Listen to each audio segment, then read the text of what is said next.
Hello friends, gonna do a quick port review for Mega Man X Dive on the Steam Deck. I played this game about 30 hours, and I've had pretty much no issues at all.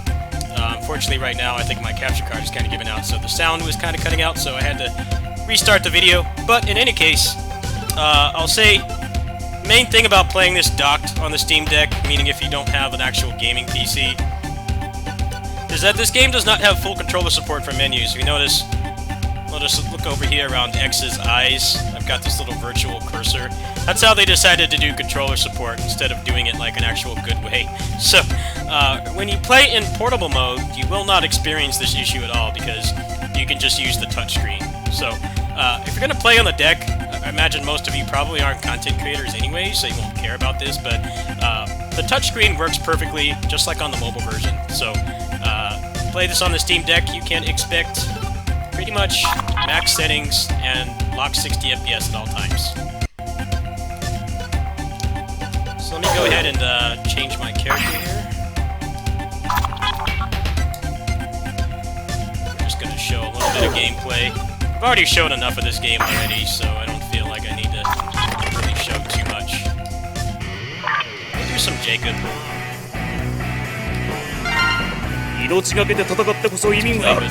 Let's see here. You can see how awkward it is to control this. It's pretty bad. I definitely feel like they should have put like actual controller support in. But if you played like games like Dungeon Fighter Online or like Black Desert, those kinds of games that have like controller support, but you know the mouse and keyboard is still faster, it probably won't bother you too much. It definitely is something that has to be mentioned, unfortunately.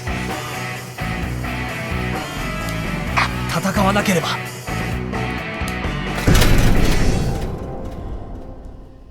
feel like the port is top-notch, but they just couldn't be bothered to actually have a, actual full controller support solution.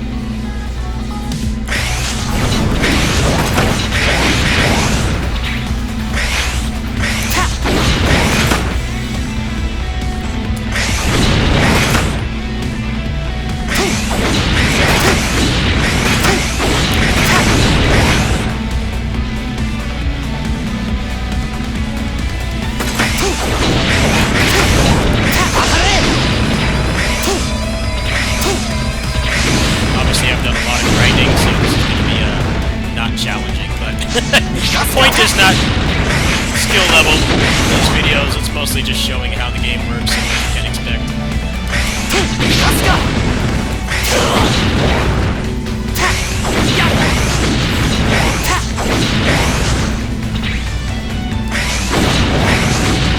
Before I stop here, what I want to mention is if you scroll down here, you can actually turn off auto-aim and precise jump. So if you're playing on the Steam Deck, you may or may not want that. The auto-aim in particular, there are certain things like the Miracle Blade here.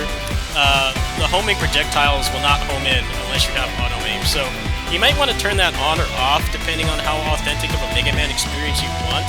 But precise jump you should pretty much have on at all times. You usually have more than one jump height instead of just your full apex.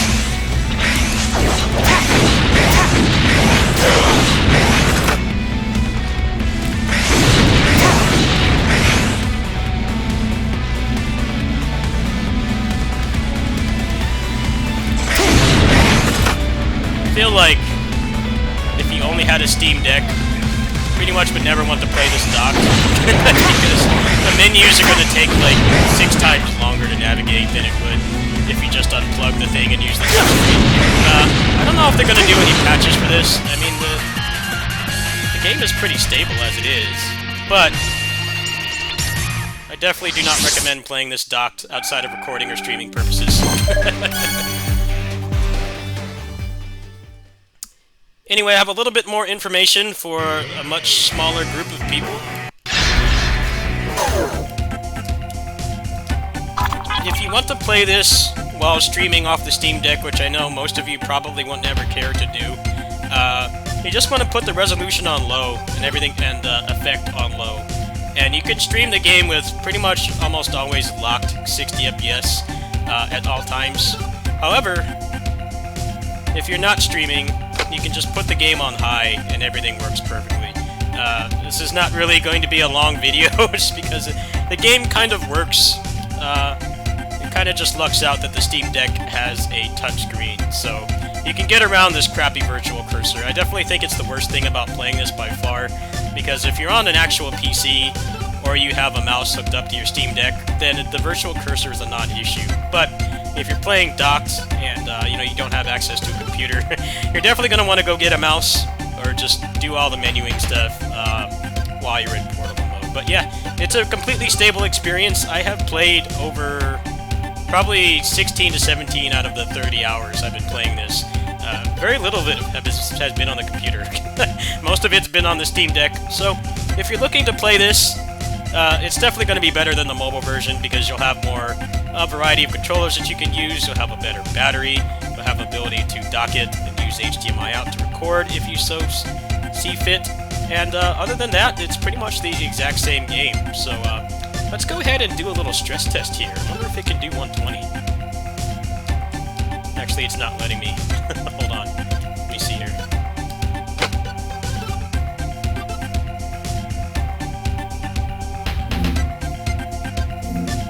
See, I have this problem with my dock where it won't let me get into the menu. Yeah, I can't get into the menu with it hooked up.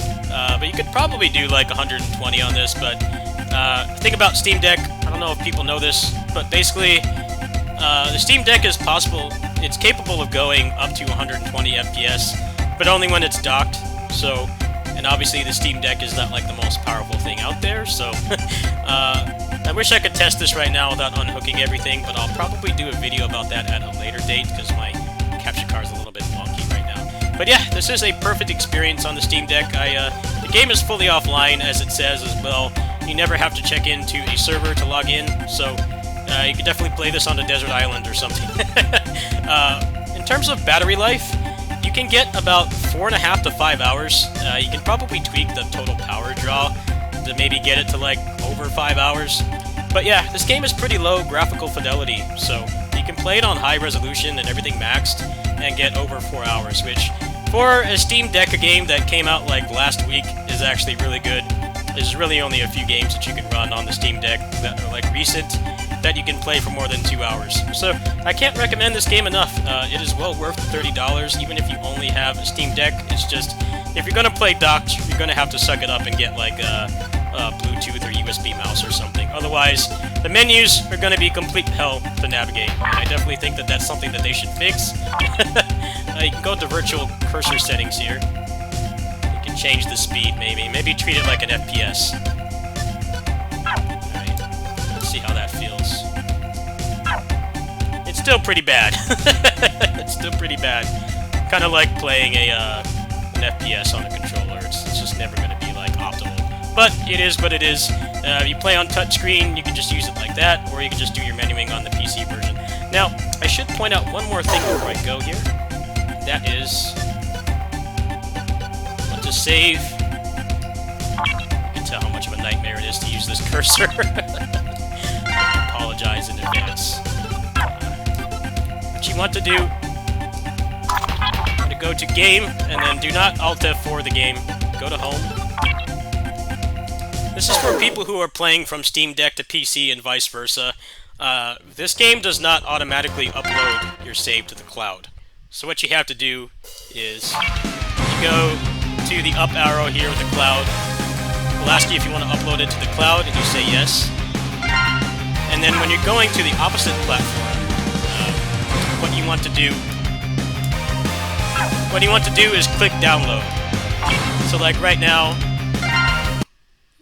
if I was going to record the game on PC, I would go to download, and it would have the current progress from the Steam Deck, and then go back to the PC and upload and download. Repeat that process again to get your progress. So I don't know why they set it up like this. I imagine it's a safety measure in case you like You know, you don't want to save for some reason. I mean, this game is kind of hard to really soft lock in or really make some kind of irreparable decision. But I guess it's a safety measure. So after you do that, you'll see that the Steam Cloud will update. Now, if I go back into the game and immediately quit, you'll see that it won't update because I did not tell the game to upload the save to the cloud. This is pretty much different from any other any other Steam game you can think of. Generally, this process is automatic, but if you're going to play on PC and deck, you definitely will have to repeat this process every single time. So sometimes I'll play a couple hours at my neighbor's house and then come home and stream the game, and I have to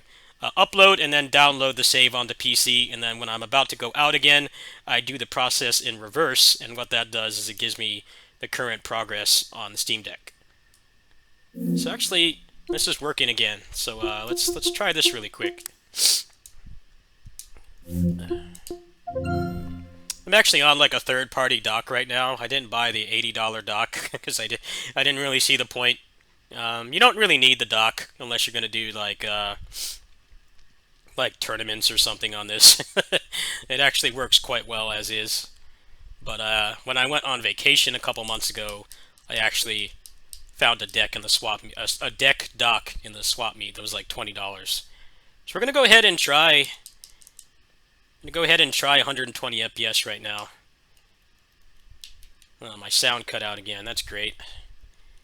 I think something might be wrong with my capture card. Let me try to fix that.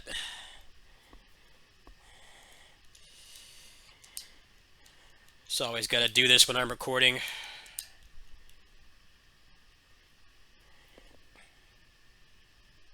Alright. Yeah, I can't seem to lock it at 120, but it is going above, for what it's worth.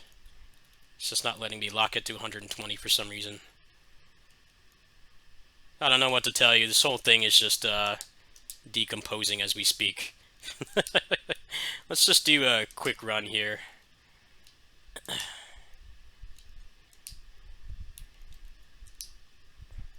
See what it's like in actual gameplay.